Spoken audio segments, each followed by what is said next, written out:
পৃথিবীতে সব সম্পর্ক শব্দে প্রকাশ করা যায় না, আর বাবা ছেলের সম্পর্কটা ঠিক তেমনই, নিঃশব্দ ভালোবাসার, যেখানে কেউ কাউকে মুখ ফুটে ভালোবাসি বলতে পারে না, অথচ একে অন্যের প্রয়োজনে জীবন বাজি রাখতেও পিছপা হয় না। বাবার কাছে ছেলে যেমন তার সারা জীবনের সঞ্চয়, ছেলের কাছেও বাবা তেমন এক বটবৃক্ষ। আজ আপনাদের এমন এক বাবা ছেলের গল্প শোনাবো যা আপনার হৃদয় ছুঁয়ে যাবে। একজন বাবা তার সন্তানের ভবিষ্যতের জন্য ঠিক কতটা বিসর্জন দিতে পারেন, এবং সন্তান বড় হয়ে সেই বাবার সম্মানে নিজেকে কিভাবে উজাড় করে দিতে পারেন, তার এক জীবন্ত দলিল এই মুভিটি। চলুন কথা না বাড়িয়ে শুরু করা যাক আজকের মুভি এক্সপ্লেনেশন। সিনেমার শুরু হয় গৌরব চক্রবর্তীর গঙ্গাতে স্নান করার মাধ্যমে। গৌরব চক্রবর্তী গঙ্গাতে ডুব দিয়েই চলেছেন ছেলে জয়দেবের বিয়ের জন্য, আর এটা 5 বছর ধরে তিনি করছেন। স্নান শেষে বাড়ি আসতেই পাড়ার লোকেরা বলে, এবার কিন্তু পুজোতে বেশি টাকা দিতে হবে। গৌরব চক্রবর্তী জানায়, প্রায় 5 বছর পর আমার ছেলে জয় লন্ডন থেকে ফিরছে, টাকা পাবে পাউন্ডে। পাড়ার ছেলেরা খুশি হয়ে যায়। গৌরব চক্রবর্তী এরপর বাড়ির নেম প্লেট পরিষ্কার করতে থাকলে ওয়াইফ বলে, এইসব কেন মুছছো? গৌরব চক্রবর্তী জানায়, এই বাড়িও আমার কাছে সমান আপন, তাই আরও যত্ন নিতে হবে। খাবার টেবিলে গৌরব চক্রবর্তী বেশি করে খেতে থাকলে স্ত্রী জানায়, একবারই বেশি করে খেও না, লন্ডনে গিয়ে আর খেতে পারবে না। ছেলে পুজোয় এসে আমাকে আর তোমাকে তার সাথে নিয়ে যাবে, তোমার চিকিৎসাও লন্ডনেই হবে। গৌরব উল্টো জানায়, আমি কলকাতা ছেড়ে কোথাও যাচ্ছি না, ছেলে আসুক, এবার এখানেই বিয়ে দিয়ে রেখে দেব। কাজের লোককে জানিয়ে দাও, এবার বিয়ে দিতে না পারলে তার নাম যেন পাল্টিয়ে রাখে। দৃশ্য এরপর শিফট হয়ে আসে লন্ডনের একটি স্কুলে, যেখানে মিমি নামের একজন মেয়ে স্কুলের ফ্যাশন শো এর জন্য নাচছিল। টিচার জিজ্ঞেস করে, তোমার প্যারেন্টস কি এসেছে? মিমি জানায়, এখনো আসেনি। তখন দেখানো হয় জয় চক্রবর্তীকে। সে আসতে থাকে মিমির স্কুলের দিকে। মিমি জয়ের একমাত্র মেয়ে, আর জয় একজন সিঙ্গেল ফাদার। এদিকে ফ্যাশন শোতে স্টুডেন্টদের সাথে তাদের প্যারেন্টসও থাকবে। সবাই একে একে প্যারেন্টস নিয়ে বিভিন্ন চরিত্র ধারণ করে ফ্যাশন শোতে হাজির হয়, কিন্তু মিমি অপেক্ষা করতে থাকে তার বাবার জন্য। কিন্তু বাবা আর আসে না। শেষমেশ মিমি দুর্গা সেজে একাই স্টেজে আসে, এসে জানায়, আমার বাবা একজন শেফ, তিনি ব্যস্ত থাকায় আসতে পারেননি, তাই আমি একাই এসেছি। এতে যার সহ সবাই মুগ্ধ হয়। একটু পরে মঞ্চে জয় তথা মিমির বাবা উপস্থিত হয়। এরপর মেয়ের সাথে শোতে অংশগ্রহণ করে এবং মিমি ফ্যাশন শোতে উইনার হয়। উইনার হওয়ার পরপরই মেয়েকে নিয়ে জয় ঘুরতে বের হয়। একদিকে নাতনি ফ্যাশন শোতে উইনার হওয়াতে খুশিতে সবাইকে মিষ্টি খাওয়ায় গৌরব চক্রবর্তী। পরের দিন জয় তার কর্মস্থলে এসে শেফের কাজ করতে থাকলে বাবা ফোন করে জিজ্ঞেস করে সে কোথায়। জয় জানায় সে কাজে রয়েছে। এটা শুনে বাবা বলে, আজ হচ্ছে মিমির জন্মদিন, আর তুমি কিনা এখনো কাজ করছো? জয় জানায়, কাজের একটু প্রেশার ছিল, আর তোমার মতো বড় রেস্টুরেন্ট তো দিতে হবে। জয় বাবাকে আরও জানায়, তোমাকে আর মাকে আমার কাছে নিয়ে আসবো, তোমার চিকিৎসা এখানেই করাবো। বাবা উল্টো জানায়, তুই দেশে আয়, তোকে আমি বিয়ে দেব। তখন জয়ের বস ঝন্টু আসলে জয় ফোন কেটে দেয়। এই ঝন্টু সবসময় অন্যের ক্রেডিট নিজে নিয়ে থাকে। তার এক কর্মচারী এক ডেলিশিয়াস ডেজার্ট আইটেম তৈরি করলে কাস্টমার সেই শেফকে ডাকে, কিন্তু কাস্টমারের কাছে ঝন্টু উপস্থিত হয়ে নিজেই ক্রেডিট নিয়ে নেয়। জয় এসব দেখেও কিছুই বলে না। একটু পরে জয় ইমার্জেন্সি এক কারণ দেখিয়ে আর্জেন্ট বাইরে চলে আসে। সে মূলত আসে মিমির কাছে। জয়কে ডেকেছিল মিমির টিচার, কারণ মিমি স্কুলে ফোন নিয়ে এসেছিল, আর যেটা অ্যালাউড নয়। জয় তাই মিমিকে বলে, তুমি হবে ইঞ্জিনিয়ার বা ডক্টর, তুমি কেন ফোন নিয়ে গিয়েছো? মিমি তো মন খারাপ করেই বসে থাকে, কারণ সে ইঞ্জিনিয়ার বা ডক্টর কোনোটাই হতে চায় না। সে বাবার মতো শেফ হতে চায়। সে ফোন বের করে মৃত মায়ের ছবি বের করে জানায়, আজকে তো আমার মায়ের জন্মদিন, তাই আমি মায়ের সাথে সর্বক্ষণ থাকতে চেয়েছি, এই জন্য ফোন সাথে নিয়েছিলাম। সব শুনে মেয়ে তখন জয়কেই সরি বলে। জয়ের সাথে মিমি জয় রেস্টুরেন্টে আসে। সেখানে মিমি বাবার কলিগকে জানায়, আজ আমার জন্মদিন, কিন্তু আমার মা কিনা আজ আমার সাথে নেই। বার্থডেতে সব মারা মেয়েদেরকে জড়িয়ে ধরে, কিন্তু আমাকে কেউ জড়িয়ে ধরে না। এইসব শুনে কলিগ জড়িয়ে ধরে মিমিকে। মিমি বাড়ি এসে বাবাকে বলে, আমি বেশি সুন্দর নাকি মা বেশি সুন্দর ছিল? বাবা বলে, তুমি বেশি সুন্দর মা। মেয়ে মিমি পরে জিজ্ঞেস করে, মায়ের সাথে তোমার কোথায় প্রথম দেখা হয়েছিল? বাবা জানায়, ভিক্টোরিয়া মেমোরিয়ালে। তখন একটা ফ্ল্যাশব্যাক দেখানো হয়। জয় প্রথম দেখাতে স্ত্রীকে ভালোবেসে ফেলেছিল। একই ব্যাপার স্ত্রীর ক্ষেত্রেও ঘটে। দুজনের প্রেম শেষে বিয়েতে গড়ায়। বিয়ের পরে স্ত্রীকে সে নিয়ে আসে লন্ডন। এইখানে স্ত্রী প্রেগনেন্ট হলে জয় তার টেক কেয়ারও করে। ডেলিভারির আগ মুহূর্তে জয় তার স্ত্রীকে নিয়ে দেশে আসে, আর সেখানে স্ত্রীর ডেলিভারি হয় এবং জয় ও স্ত্রীর কোল জুড়ে আসে মিমি। সবকিছু ঠিকঠাকই ছিল, কিন্তু স্ত্রী নিউবর্ন বেবিকে ব্রেস্ট ফিডিং করানোর সময় হঠাৎ অসুস্থ হয়ে পড়ে এবং হঠাৎই মারা যায়। প্রিয় স্ত্রীকে হারিয়ে জয় ভেঙে পড়লেও সদ্য জন্ম নেওয়া মেয়েকে বাঁচাতে সে প্রতিজ্ঞা করে সবকিছু করবে। 1 বছর যেতে না যেতেই জয় ঠিক করে মেয়েকে নিয়ে এসে লন্ডনে যাবে। মা জানায়, বাচ্চা পালা কিন্তু এত সহজ নয়, তুই একা পারবি না। বাচ্চা পালা মা দাদি মাসির কাজ। জয় জানায় সব বাচ্চারা মা দাদি মাসির কাছে বড় হলেও আমার মিমি বড় হবে আমার কাছে, তার বাবা তাকে বড় করবে। জয় ছোট্ট মেয়েকে নিয়ে চলে আসে লন্ডনে। তারপর মেয়েকে পরম যত্নে আগলে রাখতে থাকে। সেই ছোট্ট মিমি আজ 6 বছরে পা রেখেছে। মেয়েকে মায়ের গল্প শোনানোর পর জয় ফটো ফ্রেমে শুধু তার আর তার স্ত্রীর ছবি দেখতে থাকে। এই পর্যায়ে দেখানো হয় জয়ের দুলাভাই বিশুকে। সে এক ভদ্র মহিলাকে তবলা বাজানো শেখাতে থাকলে তা দেখে রেগে যায় জয়ের বোন। জয়ের বোনের রেগে যাওয়া দেখে তবলা বাজানো বন্ধ করে বিশু আসে। তাকে জানানো হয় আর কখনো তবলা বাজাতে সে পারবে না। চলো তোমার শ্বশুরবাড়িতে চলো। জয় আসছে। বিশু শ্বশুরবাড়িতে যাওয়ার কথা শুনে খুবই খুশি হয়। এরই মধ্যে জয় মেয়েকে নিয়ে চলে আসে বাড়িতে। এসে সে মুগ্ধ হয়ে শুধু বাড়িটাকেই দেখে। গৌর চক্রবর্তী নাতনিকে পেয়ে ভেতরে নিয়ে যায়। অনেকদিন পর নাতনির দেখা পেয়ে সে খুশিতে আত্মহারা। গৌর চক্রবর্তী নাতিকে নিয়ে রুমে যান। এদিকে জয়ের মা তাকে বলতে থাকে যে তার স্বাস্থ্য খারাপ হয়ে গিয়েছে। সব মায়েরাই যেমন বলে আর কি। মা আরও বলেন নিজের খেয়াল মনে হয় ঠিকভাবে নিস না, তাই না? জয় উপরে উঠতে থাকলে দেয়ালে লাগানো ছবিগুলো এক পলক দেখে উপরে উঠে যায়। সেখানে দেখে দাদা তার নাতনিকে স্বর্ণের চেন আর পায়েল দিচ্ছে। গৌর চক্রবর্তী অনেকদিন পর ছেলের দেখা পেয়ে তাকে জড়িয়ে ধরেন। নিজ বাড়িতে কিছুক্ষণ রেখে জয় মেয়েকে নিয়ে আসে শ্বশুর বাড়িতে। মিমিকে আদর করেন নানিও। শাশুড়ি এক ফাঁকে জয়কে বলে, তুমি মিমির জন্য যা করেছো তা কেউই করবে না। কিন্তু আর কতদিন বাবা, এবার বিয়েটা করো। তোমার স্ত্রীর মা হয়ে তোমাকে বিয়ে করতে বলছি, ব্যাপারটা একটু ভেবে দেখো। ওইদিকে গৌর চক্রবর্তীও তার একমাত্র জামাইকে বলেন, আমার ছেলের এবার একটা বিয়ে দিতেই হবে। তখনই জয় উপস্থিত হলে বাবা জয়কে বলেন, এবার একটা বিয়ে করো, এতে মিমির জন্য ভালো হবে। জয় জানায় বাবারা ভালো থাকার চেষ্টা করে না, ভালো রাখার চেষ্টা করে। আমি মিমির সাথেই ভালো আছি, আমি আর বিয়ে করব না। এইটা বলে সে চলে গেলে বিশু তার শ্বশুরকে বলে দরকার হলে লন্ডনে গিয়ে বিয়ে দেবেন, তাও হাল ছাড়বেন না। এরই মধ্যে পূজা আসলে সবাই আনন্দের সাথে পুজোর উৎসব পালন করে। পুজো শেষে বিশু মদ খেয়ে মাতাল হয়ে উল্টোপাল্টা বকে। সেখানে সামিল হন গৌরব। পরের দিন জয় তার বাবাকে লন্ডনে যাওয়ার জন্য বলে, কিন্তু বাবা তো লন্ডনে যেতে চান না। তিনি জানান এই বাড়ি হচ্ছে আমার শেকড়, এই বাড়ি ছেড়ে আমি কোথাও যাব না। জয় বলে, আমি এই শহরে একজনকে হারিয়েছি, আর কাউকে হারাতে চাই না, তাই তুমি আমার সাথে যাবে। কিন্তু গৌরব তার কথাতে অনড় থাকে। সে জানায় আমি মারা গেলেও এই বাড়ি ছেড়ে যাব না। এইসব বলে উপরে গেলে তিনি দেখেন মিমি কথা বলছে জয়ের কলিগ মধুর সাথে। মধুর সাথে মিমির নিয়মিত কথা হয়। মিমি তার দাদাকে তখন জানায় যে সে তার লন্ডনী বন্ধুর সঙ্গে কথা বলছে, যে কিনা তার বাবারও বন্ধু। তখন গৌর চক্রবর্তী খুবই খুশি হন। তারপর তিনি নিজেই কথা বলতে থাকেন মধুর সাথে। মধুর বাড়ি কোথায়, ফ্যামিলিতে কে কে আছে, এসব জিজ্ঞেস করার পর জানতে চান বিয়ে হয়েছে কিনা। মধু জানায় তার বিয়ে হয়নি। এইটা শুনে গৌর চক্রবর্তী বেশ খুশি হন। এরপর জিজ্ঞেস করেন, জয়কে তোমার কেমন লাগে? মধু জানায় জয় স্যার সবার সাথেই বেশে, জয় স্যারকে তাই সবাই পছন্দ করে, অনেক চমৎকার একজন মানুষ।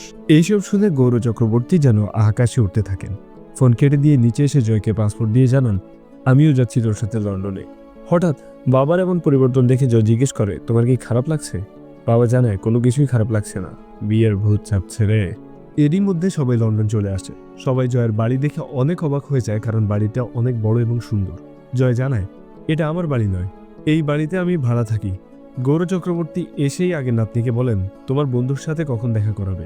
নাতনি জিজ্ঞেস করে, স্কুল বন্ধু? দাদা জানায়, না স্কুল বন্ধু না, ওই বন্ধু। মিমি জানায়, ঠিক আছে দেখা করিয়ে দেব। জয় কর্মস্থলে এসে সবাইকে একটা করে উপহার দেয়, যা সে দেশ থেকে নিয়ে এসেছিল। মধুকে দেয় একটা শাড়ি। এই শাড়ি দেওয়াটা দেখে ফেলে ঝন্টু। ঝন্টু আবার মধুকে পছন্দ করত। ঝন্টুর বাড়ি বাংলাদেশে, তাই ঝন্টু মধুকে জানায় এই শাড়ি ভালো লাগছে না, আগে বললে তো তোমার জন্য ঢাকা থেকে জামদানি শাড়ি নিয়ে আসতাম। সে বিরক্ত হয়ে জয়ের ওপর জানায়, তুমি এতদিন ছুটিতে ছিলে, কিন্তু তোমার জন্য তার কাজ বন্ধ করে রাখতে পারি না, তাই পাকিস্তানি একটা শেফ নিয়ে এসেছি, দয়া করে এখন আবার যুদ্ধ বাঁধিয়ে দিও না। জয় কাজ শেষে বাড়ি আসলেই পুরোই অবাক হয়ে যায়, কারণ মধুকে যেই শাড়ি সে উপহার দিয়েছে সেই শাড়ি পরেই মধু তার বাসায় বেড়াতে এসেছে। তা দেখে মধুকে জয় জিজ্ঞেস করে, তুমি এখানে কিভাবে? উত্তর দেয় বাবা। তিনি বলেন, মধু যদি একা লন্ডনে আসতে পারে তাহলে এখানে আসতে পারবে না কেন? এরপর সবাই একসাথে খেতে বসে। সেখানে মিমির বিষম উঠলে মধু পানি খাওয়ায়, এরপর নিজের হাতে ভাত খাইয়ে দেয়। তা দেখে খুশি হয়ে গৌর চক্রবর্তী জয়কে জানান, ছোটবেলায় তোমাকেও তোমার মা এভাবেই তুলে খাইয়ে দিত। এরই মধ্যে জয়ের সামনে তিনি মধুকে জিজ্ঞেস করেন, জয়কে তোমার কেমন লাগে? মধু জানায়, সবাই তো জয় স্যারের ফ্যান, তাই আমারও ভালো লাগে। গৌর চক্রবর্তী জানান, এরকম না, অন্যভাবে কেমন লাগে? মধু জানায়, জয় স্যার অনেক ভালো খাবার পরিবেশন করেন। গৌর চক্রবর্তী এটার বাইরে গিয়ে জয়কে মানুষ হিসেবে কেমন লাগে এসব জানতে চাইলে জয় তো স্তবোধ করতে থাকে এবং বাবাকে থামিয়ে দেয়। বাবা তখন মধুকে বলেন, আমরা সানডেতে লন্ডন শহর ঘোরার জন্য বের হব, তুমিও আমাদের সাথে থেকো। মধু তাতে রাজি হয়ে যায়। জয় জানায়, আমার তো ছুটি নেই।